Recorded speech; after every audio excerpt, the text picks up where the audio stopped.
Allah akan mengampuni dosa-dosanya itu. Ghufira lahu ma bainahu wa bainal Jumat. Bayangkan kalau setiap hari Jumat kita melakukan hal yang sama, maka jangan heran kalau memang seorang muslim itu betul-betul bersih. Ya, kenapa? Karena dia selalu membersihkan dirinya. Ini baru sebatas salat Jumat ini. Belum salat-salat yang lain. Apalagi kalau kita tidak pernah meninggalkan salat berjamaah di masjid. Wah, itu memang betul-betul bersih itu orang. Kecuali kalau dalam satu minggu itu dia isi juga macam-macam. Karena itu tentu juga ada ketentuannya ya. Yang pertama, ketentuan pertama adalah selama kita tidak melakukan dosa besar. Ya, selama tidak melakukan dosa besar. Karena dosa besar itu ya tidak ada pengampunannya selain bertaubat. Kalau dosa-dosa kecil ya yang dilakukan, apakah sengaja atau tidak sengaja, itu bisa terhapus dengan salat Jumat, memperbaiki salat Jumatnya. Bisa terhapus dengan langkah-langkah kita ke masjid ya. Kan salah satu yang penghapus dosa itu adalah setiap kita melangkahkan kaki kita ke masjid, satu langkah satu dosa yang dihapuskan. Ya. Wah, kalau begitu memang banyak dosa yang kita lakukan ya banyaklah. Cuma kita tidak pernah sadar berapa sih sebenarnya dosa yang kita lakukan dalam satu hari. Kenapa? Saya mengutip pandangannya Imam Al-Ghazali ya. Beliau mengatakan bahwa seluruh organ tubuh kita ini semuanya ya, kata beliau itu yang sampai 360 organ tubuh itu sangat berpotensi melakukan dosa. Sangat berpotensi. Ya. Coba baru ki bangun tapa langsung ikarambai HP. Mana HP itu? Langsung dilihat, tapa ada di situ langsung gambar yang tidak baik. Itu artinya bapak sering membuka yang begitu. Makanya itu yang pertama muncul. Apa ini? Yang berdosa itu sudah berapa organ tubuh itu? Ada tangan, ada mata. Ya kan? Maka itu kemudian bisa itu dosa yang tidak bukan dosa besar. Tapi ingat kalau dosa kecil itu menumpuk itu juga akan jadi besar. Maka kemudian ya kita senantiasa melakukan perbaikan diri. Perbaikan diri kita ya baru kita memulai berwudu. Baru mencuci tangan ya sudah dosa-dosa yang dilakukan oleh tangan kita itu sebenarnya itu sudah dihapuskan oleh Allah. Kemudian berkumur-kumur dan seterusnya. Apa yang dilakukan oleh lidah kita, mulut kita itu dihapus oleh Allah. Apalagi kalau sudah melangkahkan kaki. Apalagi kemudian setiap Jumat pergi salat Jumat. Dengan salat Jumatnya itu bisa menghapuskan dosanya antara Jumat ini dengan Jumat berikutnya. Ini yang disebut oleh Rasulullah, ghufira lahu ma bainahu wa bainal Jumatil ukhra.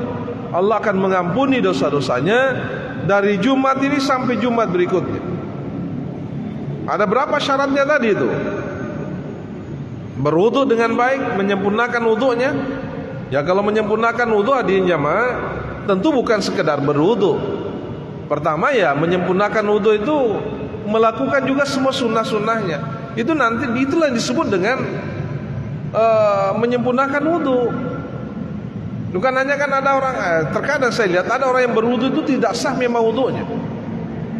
Kalau wudu kita tidak sah itu kan berpengaruh pada salat kita. Otomatis salat itu tidak sempurna, tidak sah juga. Bukan tidak sempurna, tidak sah malah salatnya. Kalau ada orang yang tidak sempurna wudunya, dia berwudu masih ada yang tidak basah, itu tidak sah wudunya tuh. Ya kan? Ada kan orang berwudu dikasih aku bawa ruhana, tidak basah di bagian ini. Bagaimana mau diampuni dosa-dosanya kalau begitu? Ya kan? Sementara apa yang diperlukan, yang diwajibkan untuk kita basuh dalam wudu itu mereka tidak lakukan. Sempurnakan wudunya dulu. Makanya di hadis berikutnya dikatakan man tawadda fa ahsanal wudu. Siapa yang berwudu kemudian dia memperbaiki wudunya, dia menyempurnakan wudunya tiga kali, Selain 3 kali, dia membasuh seluruh organ tubuh yang sunnah juga. Bukan hanya yang wajib, tapi yang sunnah juga dia basuh. Ya, apalagi kemudian dia pergi ke masjid, sampai di masjid dia melakukan salat sunnah semampunya. Kan tidak mesti harus mulai dari datang sampai khatib, tidak wajib juga. Sekalipun itu memang disunnahkan. Sekalipun itu disunnahkan. Ini tadi yang saya katakan oleh sebagian ulama disebut sebagai salat sunnah intizar. Sekalipun ada yang mengatakan itu salat sunnah mutlak itu. Ya, silakan kita lakukan kalau kita mampu. Tapi itu tadi yang saya katakan, pokoknya kalau letun aku masih malah apalagi posisinya nyandar, Pak. Enak sekali. Sandre kau lirin masih enak sekali itu. Ya. Kemudian tidur.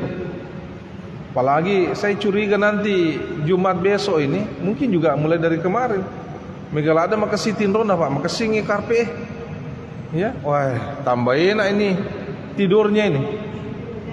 Ya? Ada kipas, wah, ada kipas lagi ya tambah. Tambahin ini tidur kalau begini. Ada kipas, enak sekali ada tambah. Ya.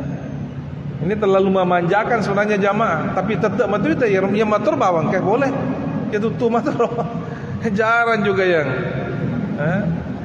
Mungkin Ustaz Sambo ya perlu perlu disosialisasikan ya, di masjid raya itu enak sekali kalau berjamaah. Sekali-sekali dikasih nela di Facebook itu. Bagaimana kondisi masjid raya hari ini? Apa fasilitas yang ada? Orang tertarik datang. Orang pasti tertarik datang. Karena semakin banyak orang berjamaah, semakin banyak pahala yang kita dapatkan sebenarnya kan. Memangnya itulah sebabnya kenapa di Masjid Haram itu banyak sekali pahala yang kita dapatkan. Karena banyak memang orang berdatang berjamaah. Jadi kita undang mereka datanglah. Daripada pergi nongkrong ya. Saya tahu di sini di sekitar Masjid Raya ini banyak sekali orang nongkrong, Pak. Jauh lebih banyak orang di warkop itu kalau maghrib daripada pergi ke masjid. Bagaimana bisa menggait mereka datang ke masjid untuk salat berjamaah?